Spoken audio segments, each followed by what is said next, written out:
אריק שלום. שלום.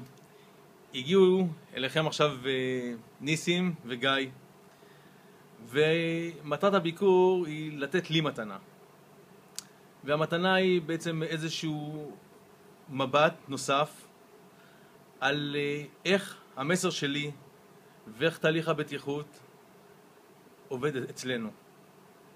כמנהל מפעל אני מרגיש שהאחריות שלי היא כבדה, ואני בפירוש חושב שהמסר שלי הוא זה שגורם לזה להצליח או לא להצליח.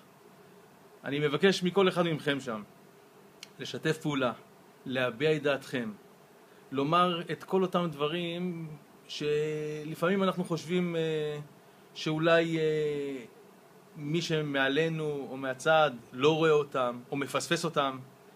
כי בסופו של דבר המטרה שלי זה שכל אחד מכם יחזור הביתה בריא למשפחה שלו, ואני מאמין באמונה שלמה שזאת הדרך גם להצליח, גם לייצר יותר וגם להיות הכי מקצועי בעולם. תודה. תודה רבה.